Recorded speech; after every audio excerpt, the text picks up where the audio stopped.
Okay. Okay. And we are live. Live in Montreal. Well, not really. Outside Three of Montreal. Montrealers, but not really in Montreal. One in the east, one in the west, and one way in the east in Moncton, New Brunswick. Yeah, and an Brian, hour difference, and it's bedtime soon. Pretty that's soon, right. yeah. Alan's tired. Alan's tired. Yeah, So, first Hey, time on the show. yeah. It's a thrill to have Brian Greenway from April Wine fame here with us tonight. So, nice to be here.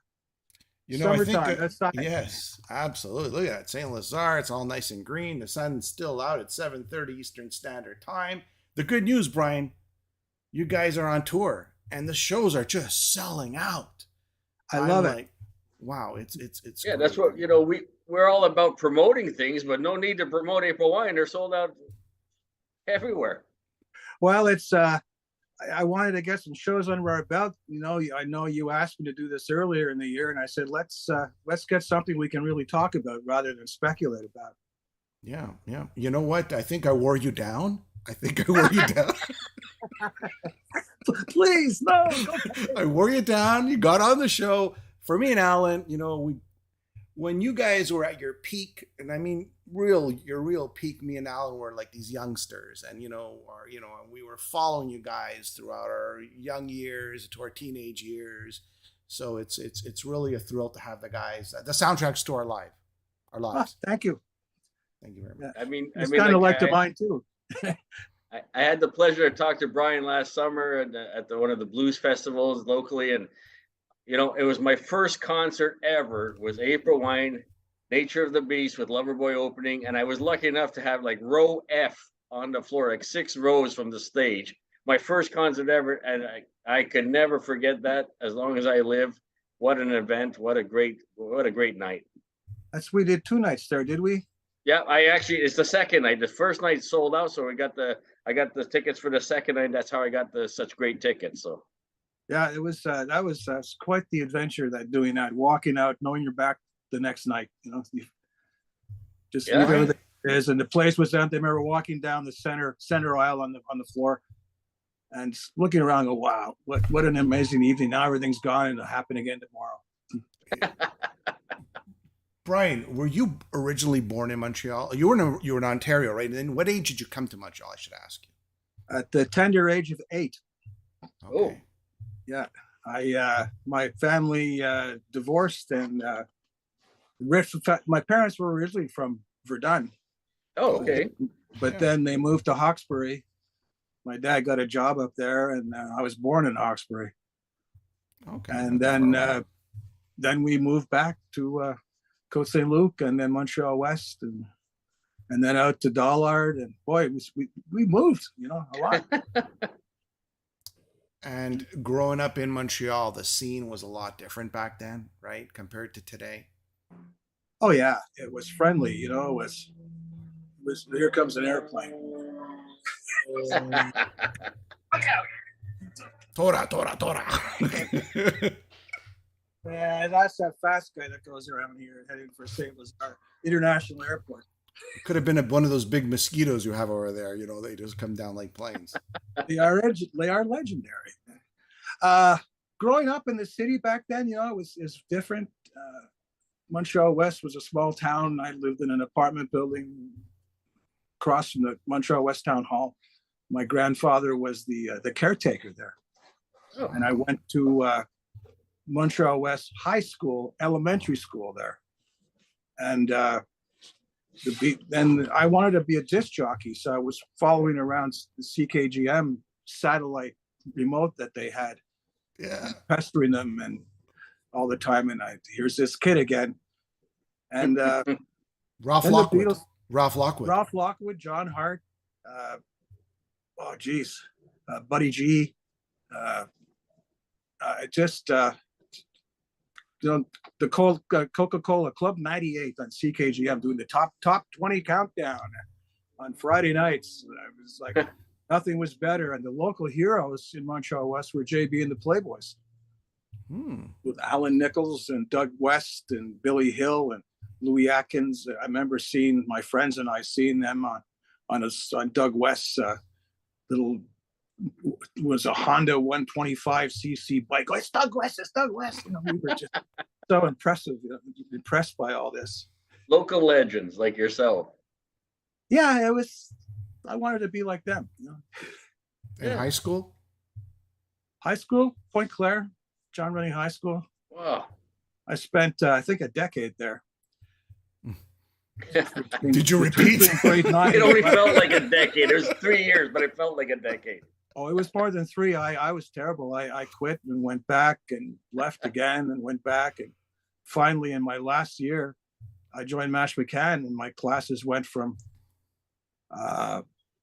a whole day down to just the morning, and eventually just write-in classes to get me my diploma, get me the hell out of there. Between you and Jerry Moffat and Jerry Mercer and Gary Moffat, I mean, was Mash McCann was like a farm team for April Wine, or? Yeah, it was. Jerry was there before I was. Yeah. And then when they broke up, Pierre Senecal took myself and Steve Lang and Lauren Nearing from a band called Cheek. And that became Mash McCann, along with Mike Shipp and Pierre and his girlfriend, Catherine, oh God, what's her last name? Kathy Trowell. Yeah. And then it ended up with just Steve Lang and Lauren and myself and Al Nichols. It was really neat. And now I'm playing with one of the JB and the Playboys guys, right? So that was kind of fun. Yeah. And it was I'm sorry. So that was with Steve Lang. He was, God bless him, he's no longer with us, but he was in Cheek, got me in there, and then Mash McCann were together, and then in April Wine, he joined before I did. So it was three bands I played with him. It's interesting he was an old friend from high school, but it's interesting how the people through your life, how they affect what you do. What was your first audition in April Wine was in 1973? Is that correct? It is, yeah. I remember going to meet Miles at a specific time for a meeting in Westmount, near Westmount Park, in an apartment he had there, and a very nice one. And I guess I didn't pass the audition, but Gary Moffat did, and he got it. He's a great guitarist as well. Wow. I'm really happy that Gary got the job, because he really made April Wine sound a certain way, Yeah. I always found that growing up, there was, I would say our era, me and Alan, since we're born in 1968, our era was the First Glance and on, where there was this other that was more hard rocking. I would say more guitar oriented, more triple guitar attack, versus sort of the lighter side of April Wine in the earlier years. Not to say it didn't rock, but it was a little on the lighter side, a little more disco influence sometimes in there, a little more of the lighter side of rock. Yeah, with the band, let's say one example, the album Forever for Now, with Charles Garden and a lot of keyboards and girls dancing, girls singing, background vocals. It was very different from what became Roller and even as far as 21st Century Schizoid Man cover. But was that supposed to be Miles' first, like one of his first solo albums, Forever for Now, and they turned it into an April Wine album? So I heard it was, yes. Yeah. Yeah, you got there's so many people gone through the band over the years. Yeah. It's from the Henmans to Jimmy Clench being in it twice. God bless him too. He's no longer with us, as you know. But it's funny. Both our bass players have passed away. Yeah. Everybody else partying survived those years. Put it this way. Me and Alan were 54 years old. You've been in the band, I would say, about 46 years. Is that correct? Absolutely. So we were like 8 years old when you first joined April Wine. Wow. Hey, yeah, make Brian feel good there, Jim. No, my point is, and this ties into everything that we're going to talk about today and the continuation of April Wine. You have been in sort of we'll call it the classic era of April Wine. You have been in the band for almost half a century, right? Wow. And I've got to go to bed.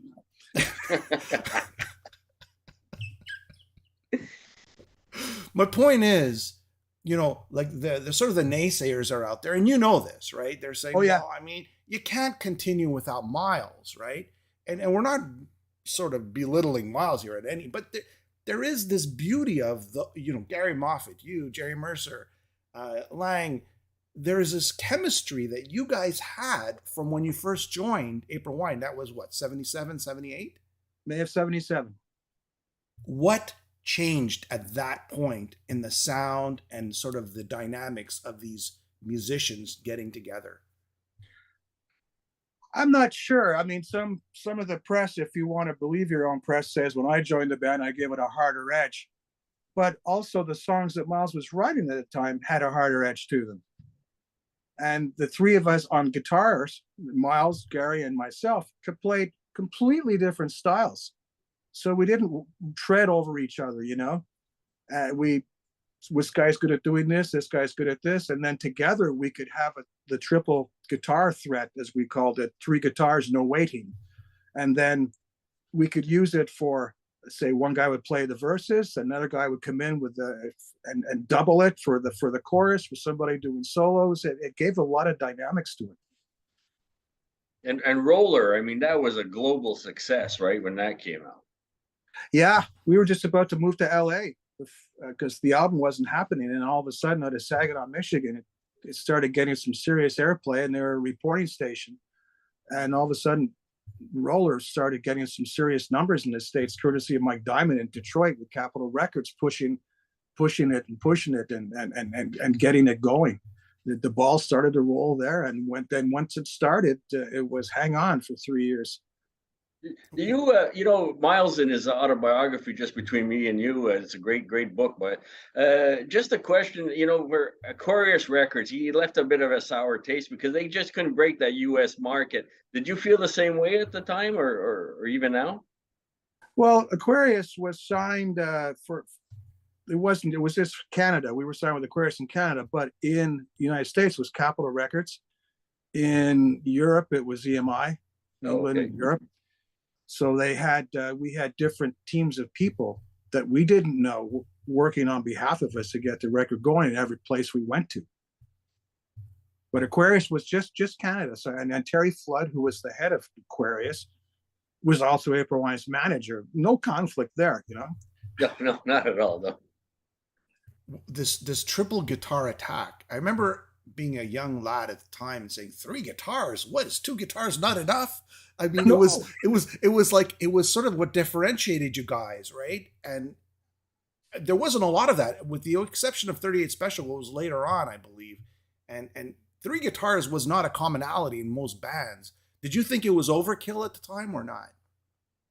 I didn't think much of it. I thought that it had a neat dynamic, and I was just very happy to be where I was. At that particular point, guitar harmonies were very popular. With so if you could do 3 at once, it was kind of like going to 11. It was 1 better than 10. So 3 was 1 better than 2. Let's get a 4th guy. Yeah, there was 3 more behind the stage. Right? I was watching Roller. I think I have this bootleg. I'm not sure even. I think it was. Remember this Live in London in '81. I remember the film that came out. That's a DVD, right? Yeah. This is a CD, but there's a DVD with it, like a VHS, or it was actually a recorded. And you guys were in London. You're talking, and when this was released or broadcast, I remember this as a kid, right, Alan? I remember when it was broadcast on TV. Me too. And I remember watching Roller, and I just, there's nothing like April Wine live. Like, it's one thing to hear the record, it's great, it's nice, beautiful, but when you guys are playing live and you're doing those guitar harmonies, the solo harmonies, it's just, wow. It was just, as a kid, it left an imprint, We rehearsed them quite often and rigorously to get them tight. And that was the part of it, because if you were sloppy, it wouldn't come out the same way, like a sloppy horn section, because that's basically what 3 guitars were. It's like playing horn lines, but simple ones. Yeah. People think of yourself or Gary as guitarist, but Miles is no slouch himself when it comes to lead guitar work. Yeah, he was. No, he's very, very talented. He's once again, it's different influences. He had growing up in the Maritimes, and his influences were a lot of Celtic stuff. Matt Minglewood, yeah, but even the Tommy Hunter stuff, the typical maritime music that you would that was in his soul, and R&B was part of it. There was a lot of R&B bands in the Maritimes, and he loved R&B, and then he was a very staccato player, but he learned his stuff well. He was a natural player. He could play very well. Still, and he still does, you know. Yeah, good. Brian, the cover of First Glance with the laser eyes, you know. Yeah. Was that strictly a Canadian UK thing? And then in the US, they go, okay, we'll have none of that. And they changed the cover. Was there any controversy around that? No, I don't remember it. The Capitol wanted pictures of the band. I guess that was the market. People wanted to see what we looked like rather than two Easter Island guys with lasers pointed at each other. You know? Easter Island guys. Hey, you know, then we get the harder, faster, and during the pandemic, you know, I was texting all my friends, give me your top 10 list. Here's my top 10 songs. And one thing that came back when we did the top 10 April Wine songs, it was unanimous. Before the Dawn made everybody's top 10 list when it came to April Wine songs. All right. I think that's still a showstopper as far as I'm concerned. We turn it into a showstopper on those tours with the percussion bombs that we would set off when we go into the chorus, slow chorus after the solo. We blew a few roofs off of places, actually, but you didn't have to have license for pyro back then. So some people, sometimes it just was a little overdone. But the big boom on Babe, it was like even sometimes I jump, you know. And I knew you know, now that you mentioned Jerry Mercer's one of my all-time favorite drummers. What was it like playing with him? It was like watching a machine, you know. He just behind those drums, the image that he had, and it was very powerful. Boom, boom, boom, boom. His nickname was Mad Dog, like Mad Dog Vachon, the rest, you know? Amongst some other names we all had for everybody. But that was Mad Dog. He a very impressive figure, and that single stroke roll, you know, with the strobe lights and the drum solo was his invention, and that was a showstopper. That was his. Who can forget that? Yeah, that was just amazing. I used to love watching. I never could get enough of that. Didn't Jerry throw away his sticks and started going with his hands? Just one hand after the other there. With the strobe, it just looked like it was. Yeah, you see it once, you never forget it. I forget who started doing that. It had happened. I think that was back in the Stand Back tour days. They actually had a chrome-looking cannon that would fire confetti, burning confetti over the front of the audience. And I think it started back then. So it might have been Junior doing the lights on that, or I forget who's guys. I wasn't there, but I remember seeing it for the first time, and the image was just spectacular. Yeah. Whose idea was it for a 21st Century Schizoid Man doing that cover, which is probably a better version than the original? If you listen, I think that was Steve Lang. It's such a long time ago, and I'll say that because Steve was in a band in Montreal called Devotion after he left Match Mechanic, progressive rock, and they did Yes and Genesis, and they had a Mellotron in the band, and they sounded incredible. And they did that song. So I think Steve said, let's try doing this. And we had to fight the record company. They didn't want it on the record, but we finally got it on, and we're still fighting it to play it. Some markets, you know, the promoter will say, please don't play that song. I see people walk out when you play it. And it's for a lot of people, it's very difficult to dance to. just a bit. Yeah. We played in 1982, I think it was, midnight summer festivals in Nuremberg, Germany, and Hamburg, and Frankfurt, Germany. The headliner was Neil Young, and then there was Jethro Tull, King Crimson, us, Michael Schenker, and Neil Young had his own big stage, the big festival stage, and then there was a middle stack of PA, and then there was another big stage for everybody else. And in Nuremberg, we played at I think it was called Zeppelin's Field, famous, I guess, where Hitler used to give his big speeches back in World War II. There was about 125,000 people there, and we were on in the daytime, and we were on before King Crimson, and Bill Buford was there, and Tony Levin, and Robert Fripp, and Adrian Belew. And we asked them, I said, "Are you guys doing 21st Century in your show?" They said, "No." I says, "Well, we're doing it." And they all came on the stage, and Fripp was on the other side with the monitor board just while we played it. And I'm singing it. And I mean, recording it in the studio in Morin Heights. The engineer was Nick Blagona. God bless him. Great guy. And I said, "Nick, how do you want me to sing this?" He says, "I want to hear teeth." I want to hear teeth. Yeah. But Nick had worked in the studio when King Crimson had recorded Schizoid Man. So he sort of knew how the song was put together. He says, "Well, you guys did it in 13 edits. King Crimson did it in 12 edits for the basic track." Wow. And the snare, the guitars, the guitars were, I guess, Capec or like a noise gate to the snare drum. So the guitars would only open up when the snare hit on the record. So it made it very tight. That showcased the sort of the musician side of you guys that really like blew that up. I mean, and that was like the cred, right? That everybody said, "No, these guys can not only rock, but these guys can seriously play." Yeah, we were good players. We were playing rock music. We were playing what we're trying to get that brass ring, and doing so, we got to open for Foreigner and Rush and Nazareth, and headline the LA Forum and the Montreal Forum and the Roman Forum and everywhere else.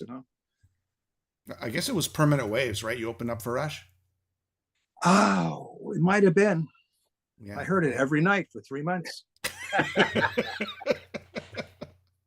And Power Play was a great success too. I saw that tour. It was Harlequin opened for you guys there at the Montreal Forum.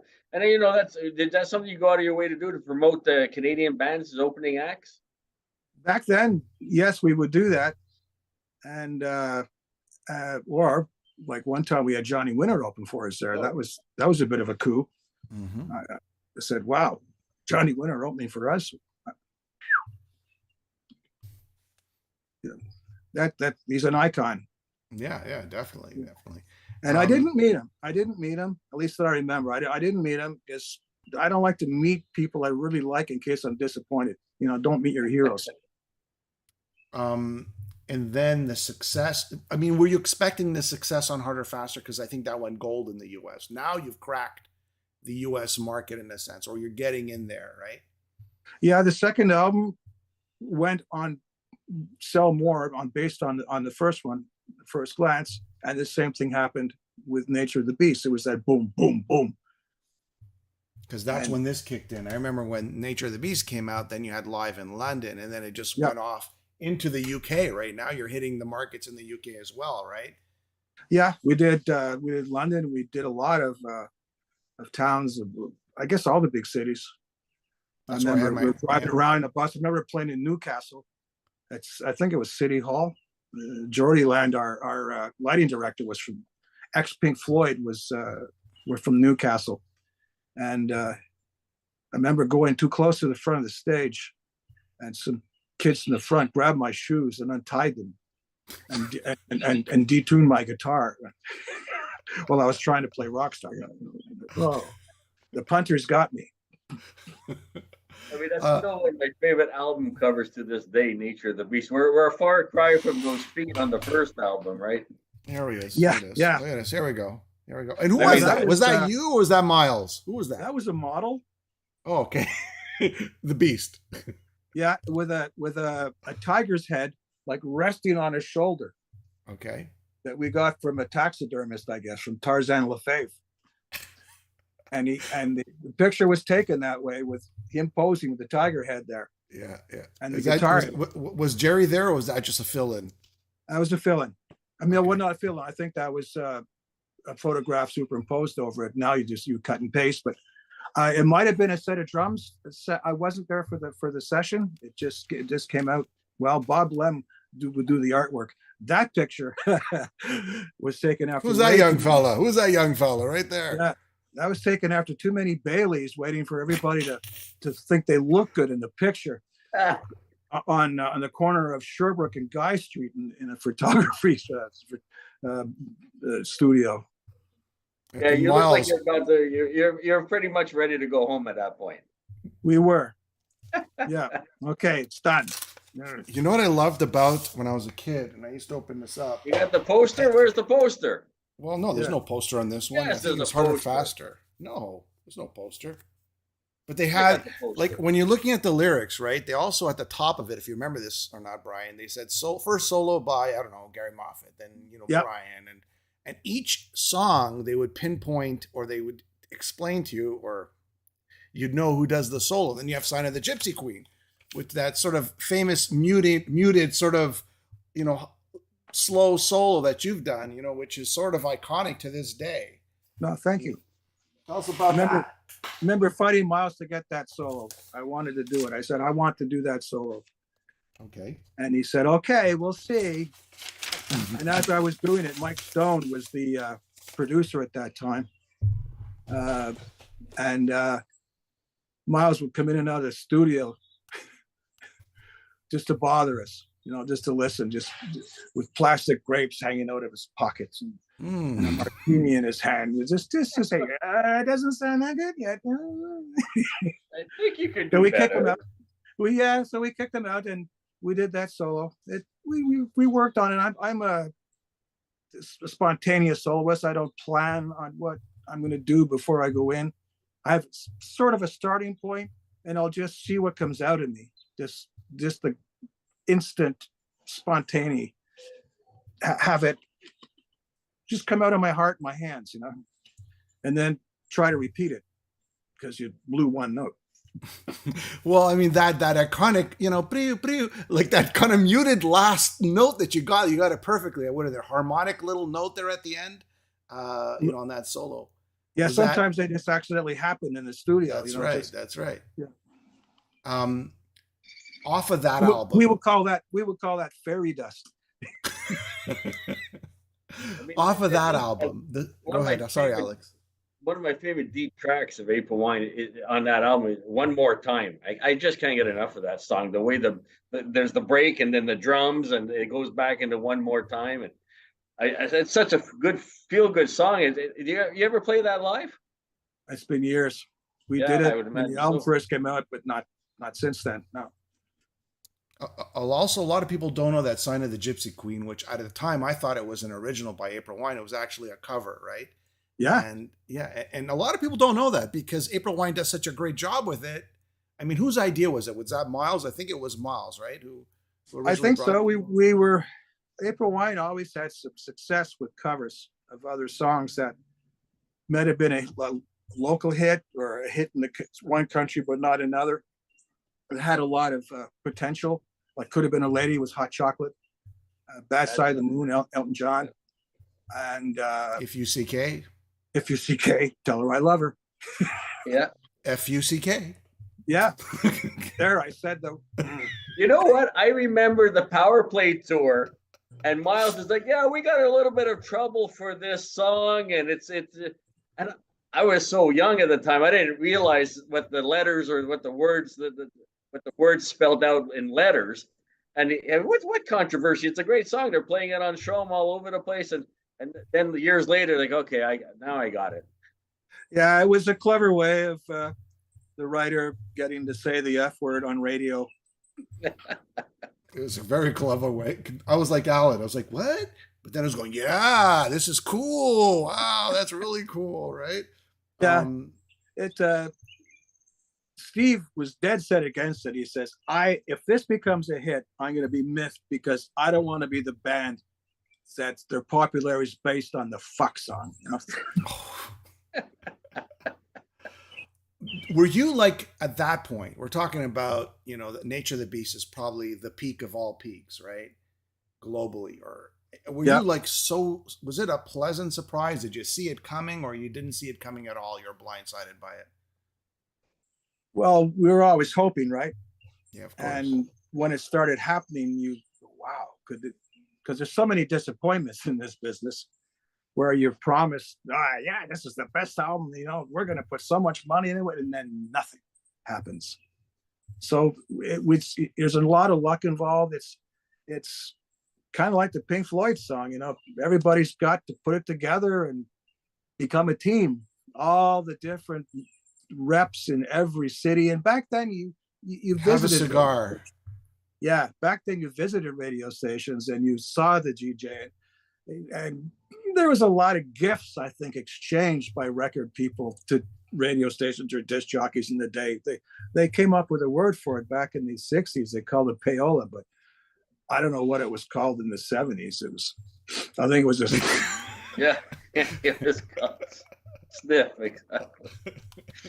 But you talking about that in the 80s, for you, you guys are pumping out albums almost every year. At what point do you say, hey guys, maybe we should take a break and sit back and I don't know what there was any chemicals or any bending of the elbows back in the day, but was there a point for you to say, listen, maybe we're on the downside here, maybe we should take a break and refocus?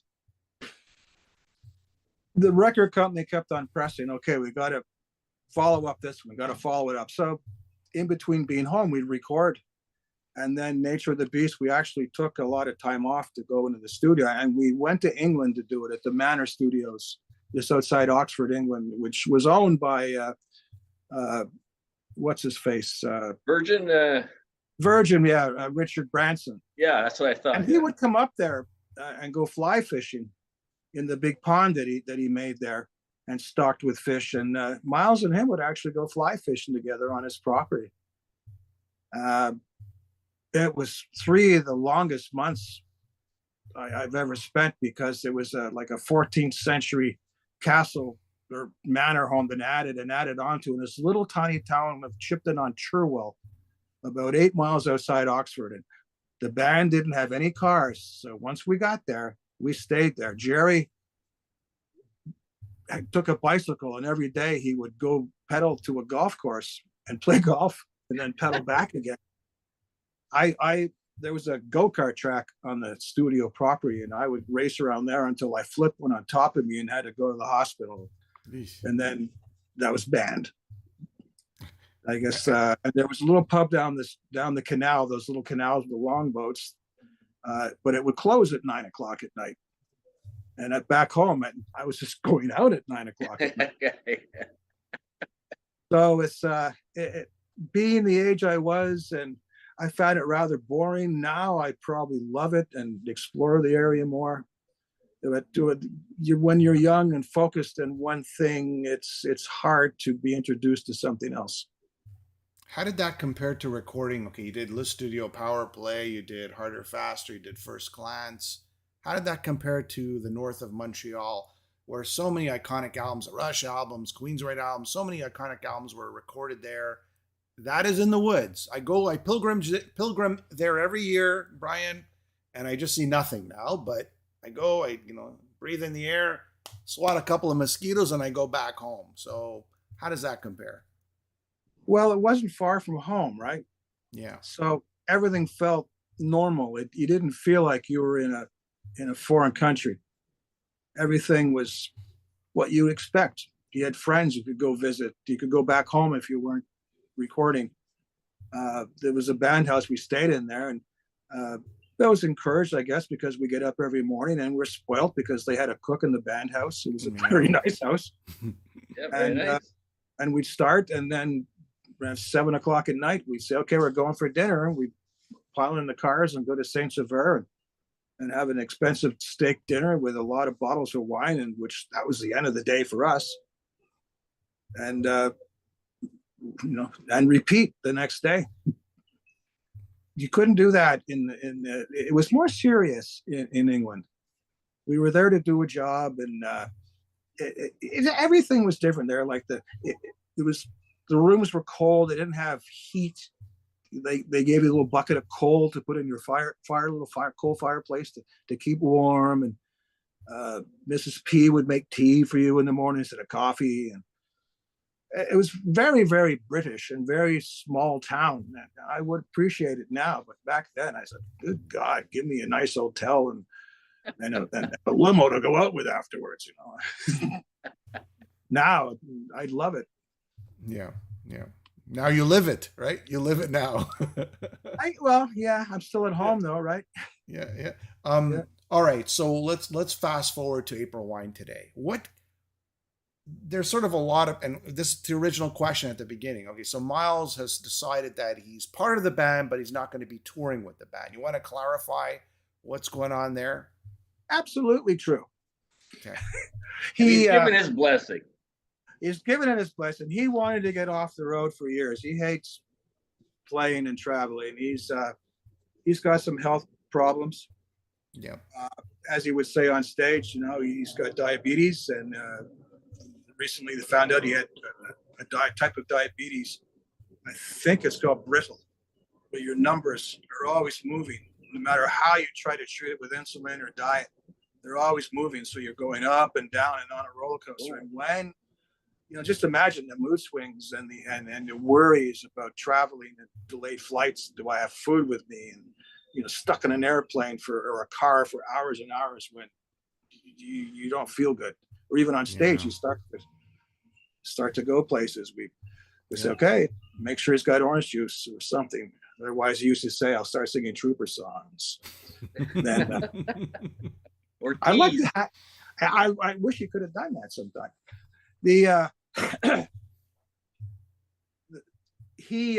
So we got off the road. He wanted to retire going back to 2014. He finally found somebody that could do it in Mark Parent, or Mark Perron, as they say in here in Montreal. Mark, coincidentally, was going to audition back in 2014 for it, but he decided he couldn't because he had young children and he could not leave home to go on the road with us. Now, fast forward it, you know, many years, and he can do it. So we last August, Richard Lancier suggested him, and we auditioned him, and my God, he sounded a lot like Miles singing, and guitar wise, he's got the chops.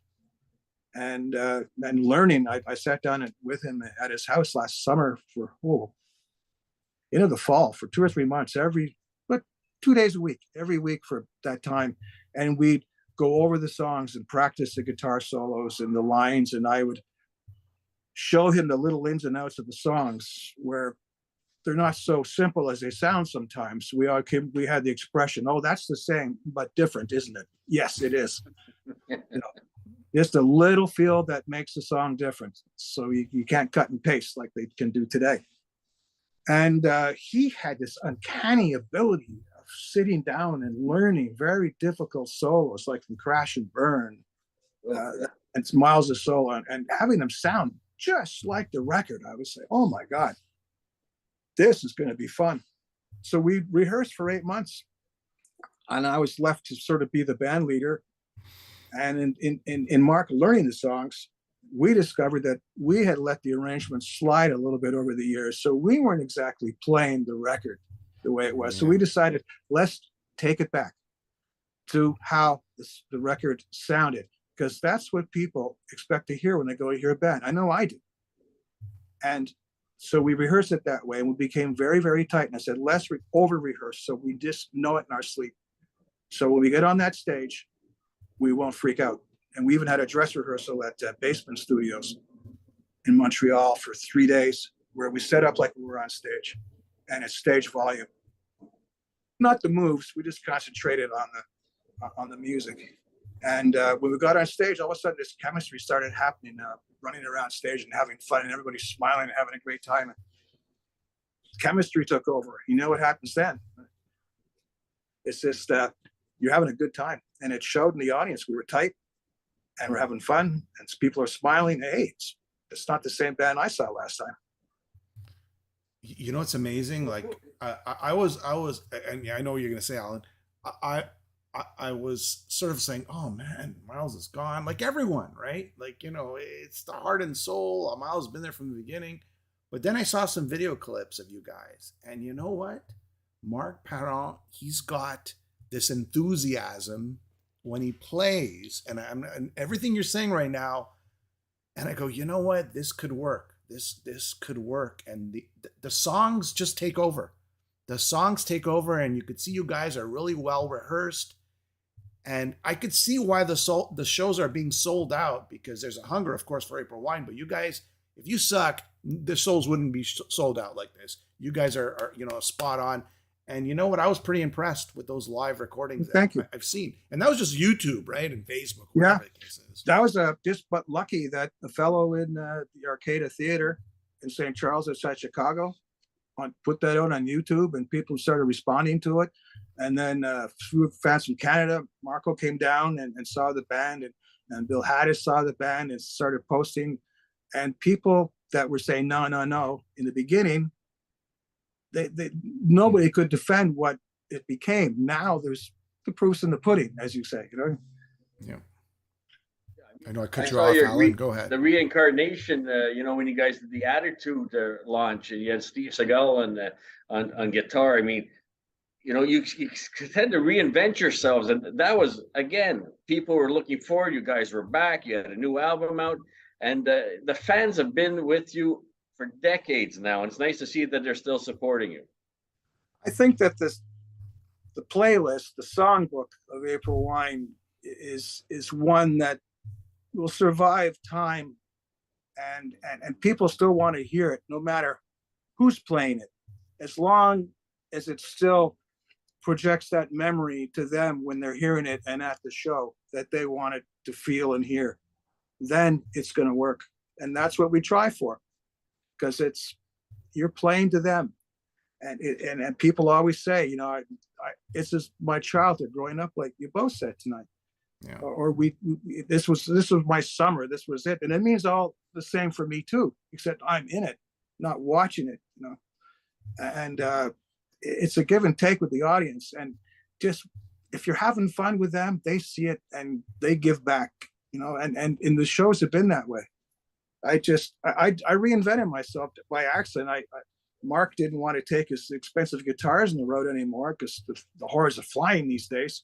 So I said, yeah, me neither. So I went back and I bought a cheaper Les Paul, which I was using in April Wine for all those records. And I was playing for 10 years with a Stratocaster, and I had some nice Strats, but I was always fighting the guitar to get that April Wine sound that I had in the studio. And so I went down to Long and McQuaid and tried out a couple of Les Pauls, and they let me into a little private room with an amplifier they set up for me, Marshall. All of a sudden, I had all those sounds back, and I said, what have I been doing with this Stratocaster? Nice guitars, but it's not the sound I need. And then I went wireless again. So now I got freedom. So we're all wireless on the stage running around, and just like having kids at a picnic again. So what kind of set list can people expect? No covers. No sign of the Gypsy Queen. Yeah. There's the April Wine. Could have been a lady. Yeah. What, yeah. No trooper? What's going on? No, maybe a little, we have the 21 songs we're playing. Mm-hmm. And I wanted to, we even brought back songs like Hot in the Wheels of Love. Oh, yeah. The Harder, Faster album. Yeah. And one from the Horwitz Going Crazy, which was a big hit in St. Louis, Missouri. And it was called Shot Down.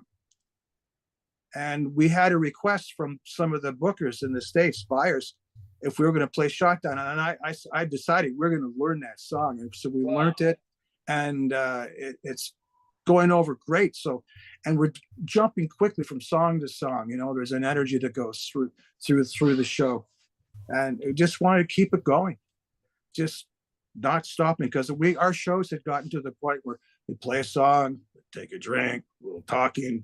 Oh yeah, play a song. Now tie your shoelaces. Yeah. Have a little nap. Off. what's that on my mic? But not only is it great, it not only is the best April Wine songs, but you're also being packaged. I mean, I know there's some shows with Aldo, right, in Western Canada, or there's Aldo Nova. I think there was Lita Ford. Was it Lita Ford? Yeah, we play with Lita in Chicago.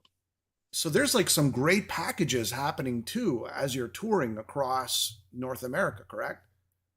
There is. A lot of the times we're by ourselves. In the States, we're usually a package. The Arcada was with Sweet.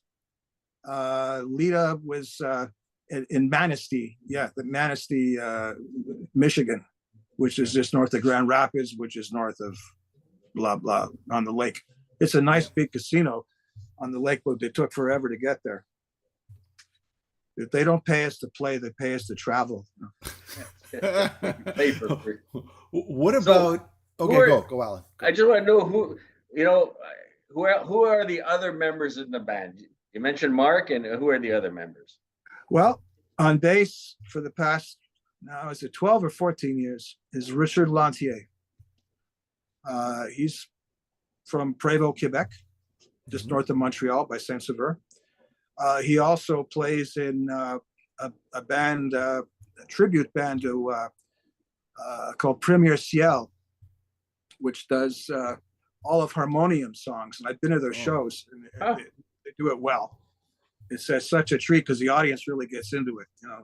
There was those days of listening to show them when they were doing bilingual broadcasts, and harmonium was a big staple back then. I loved it. It's too bad that the radio got messed up because bilingualism in this province really was working well. Let the people work it out. Don't let governments get in the way. We could go on for an hour now. No, we're not gonna go there. Yeah, no. I won't do that because there's people the city of Hampstead that don't live in this country or don't live in this province. So I'm not going to get on anything. It is what it is, and time changes everything, but the pendulum always swings back and forth. Mm-hmm. And on drums? Oh yeah, we do have a drummer. He's a great guy. Roy Nickel from Cornwall, Ontario. And Roy is not only a great drummer, he's a fine guitar player, a good singer, a keyboard player. He's an engineer in the studio. He also does, he has a Journey tribute that he sings. He's the singer. He puts on a wig and sings. Wow. And he's always doing something musical. Him and his brother are very good at it. They just record stuff just to record it, to have fun doing it. He's been with us, I guess, for 10 years now, 11 years, maybe 12. Wow. Okay. You know how time goes. So he's singing backing vocals while you're playing. He's doing like the Steve Perry back vocals. Yeah, it's the harmonies, we really worked on those too. So Mark is a degree in music, so he really wanted us to work on the harmonies because he thought that was listening to the old live tapes or shows. So that was their weak point. So we worked on them, and now we're really solid in that, and we're liking it because we're singing parts that we can sing rather than I'll try this, So no Carl Dixon. No. Oh yeah, Carl was in the band at one time, right? We were going to have another guitar player. This was our plan, to have 3 guitars again. And Gary Borden, who plays with Toronto and a bunch of other bands in Ontario, was chosen. But he lives in Niagara Falls, and it was very difficult to get him down here for rehearsing because he was still playing shows. So we decided to expedite things and get it going because we were kind of stalling. Let's just do the 4 because we're all in the same town and we're going to all drive to rehearsal rather than hotel and fly and arrange. Yeah. So unfortunately for Gary, it didn't happen for him. You're back to the four piece like they did when they started out in April. Yeah, that's what I thought, Alan. It's sort of gone right around the circle. I'm the last guy there, but now it's back to how it started. And it always does. It always goes back to where it started, Yeah.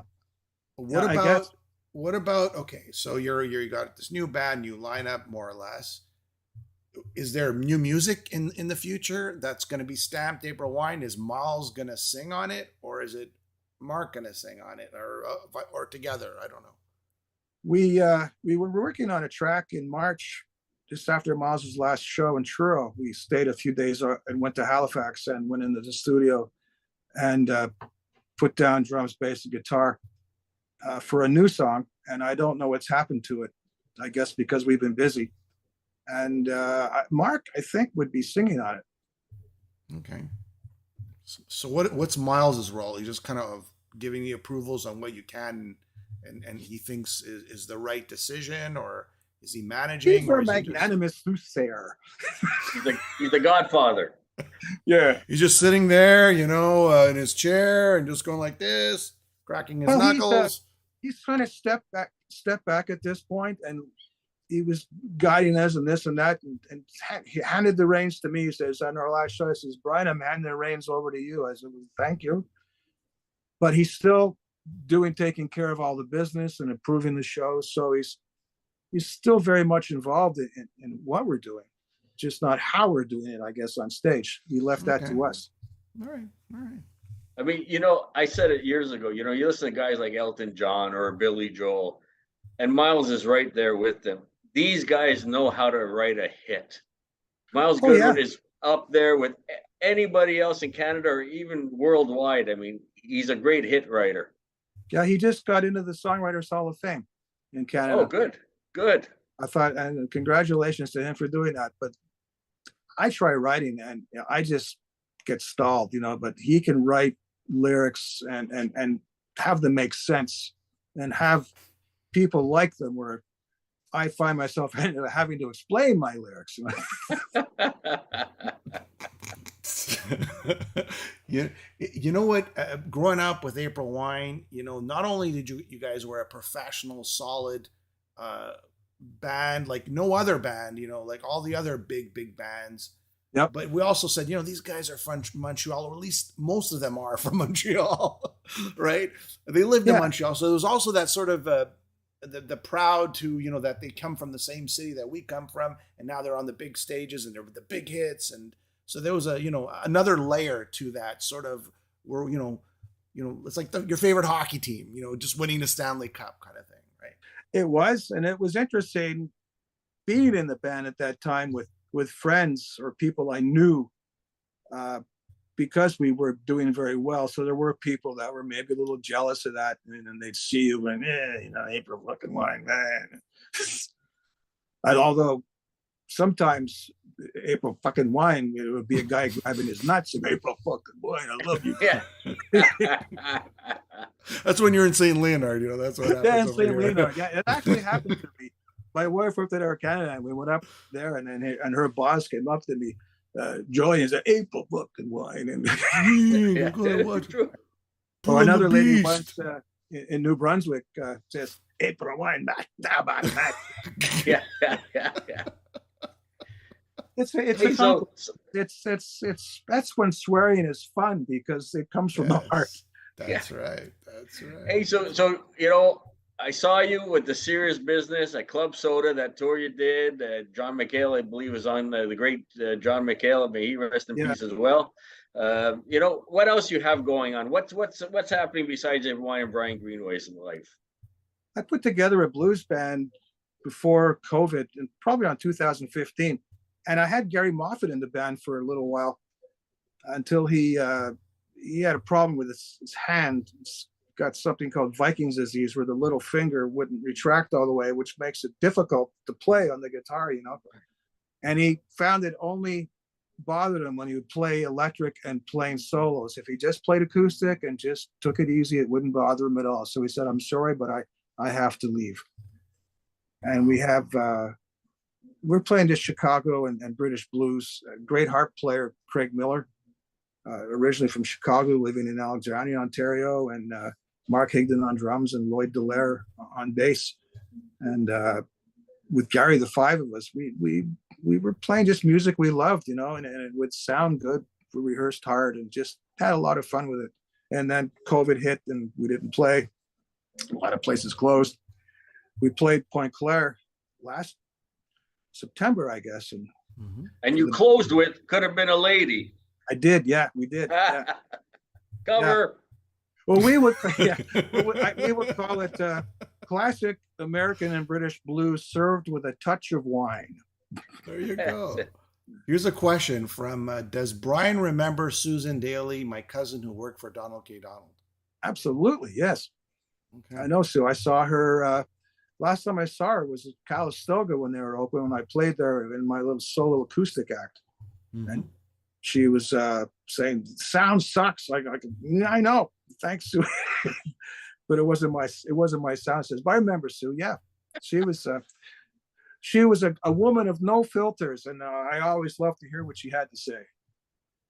Here's a last question. What would you have changed on your musical journey? Well, maybe that's another hour, but you know, what would you know, like right off the top of your head, what would you have changed in your journey with April Wine, or just your musical journey in general? I would have learned how to read music. I just play by ear. You put music in front of me, I'm illiterate. I'm an illiterate musician. I would have learned how to read, because music is a language that you can put on paper, and I probably would have understood it more, and it would have made maybe more sense understanding the mechanics and the mathematics of music, because it's all mathematics. And it would have led to maybe more studio work and being more more able diverse and able, and able to believe myself, having the confidence, because sometimes I would suffer from that, imposter syndrome, because I would believe, okay, you're talented what you do and you can play well and people respond to it, but you can't play music. You couldn't go into a studio and hear some charts and play it. I really admire people that do that. That's what I would have done. But I think 90% of the musicians from your generation, they were the same thing, right? Very few of them could have read music. Exactly. That's how we all started. We just all by ear. I want to be a Beatle, so we just picked up a tennis racket or a baseball bat or whatever, and that turned into a stringed instrument, and we just taught each other by lifting the needle on the records and going to see other bands play and watching. I remember going to see Eric Clapton or John Mayall when Mick Taylor was playing with him in the Blues Breakers at the McGill Student Union Ballroom, and I sat right in the floor in front of him because there was no seats and no stage, and I watched how he played, and I got my vibrato that night from watching them play. And going to see Hendrix at the Paul Sauvé Arena in 1968 or 69, I was third row center, and wow, look at that! That's how we went. You know what? You probably learned more because the YouTube generations don't understand. You had a record. And you have to bring it back, and you have to bring it back. What was that? You have to bring the record back, or bring that. To learn a song, you had to sit there with the record, the vinyl, and you had to keep bringing it back to what was that little guitar riff there? What happened there? What happened there? So I mean, that took a lot of patience, and that took a lot of tuning in to the song and understanding it, and like you said, watching somebody actually play it. But not like on YouTube, you could just rewind on YouTube, right? This is happening in real time, right? So it has a place, though, and I've used it. The YouTube people that show you how to play a solo or how to play a song. When we were rehearsing "Say Hello," after not playing it for a while, I couldn't remember my solo. So instead of moving the needle or whatever, I just went to YouTube, and there was a guy playing it. So I that's what I did. Okay, thank you. Little does that guy know, right? Little does that guy. Brian sent them a like. Yeah, I did. I sent him a like. Here's a question. Actually, I should ask you this. Will there be a back catalog remaster to the albums? We're selling them in merch at shows of remaster. I guess they're remastered, but the album covers are beautiful. You're talking about all of them, I don't know, 20 all the big ones are there, because I know I sign them every night before a show. They go out in the merch table. How many albums are there? Are there 15? 23, I think. 23, including all the comps. The compilations and the hits. Okay, yeah. Yeah. Wow, okay, so people could get them there. Unfortunately, I'm in a hotel room, but if I was at home, I'd be pulling out all 23 because that's how big of an April Wine fan I am. Thank you, Alan. Well, on that note, everybody I even have Roughly Speaking. Roughly Speaking, yeah.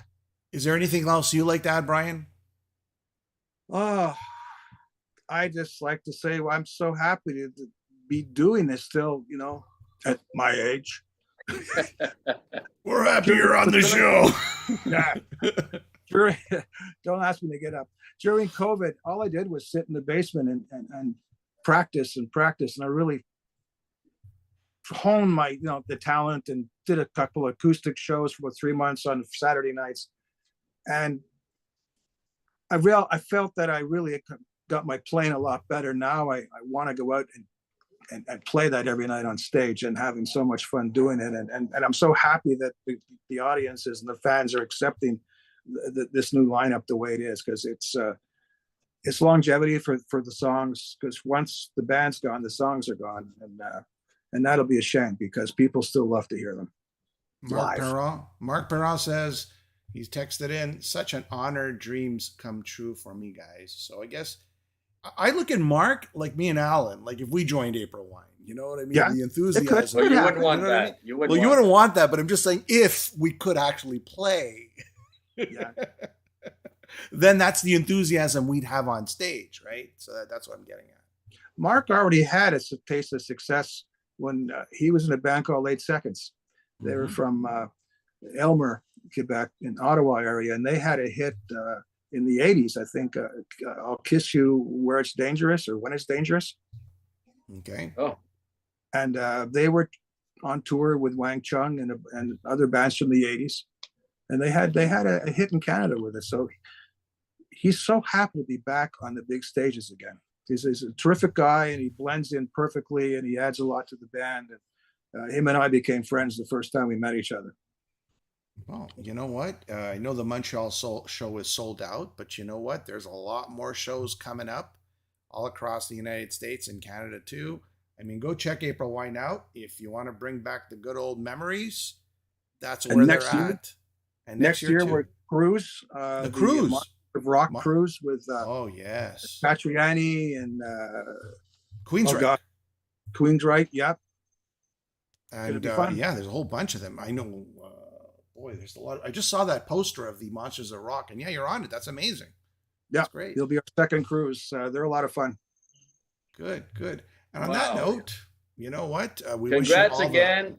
Lots of sold out shows. We wish they all sold out. I'm sure they will, because the songs live on forever, and they're such great songs. And I'm glad you're out there and still playing them, because people want to hear them, obviously. So they do, and I'm happy to be doing it and having just a lot of fun doing it. And if this is how my career ends this way, take me away. I'm happy.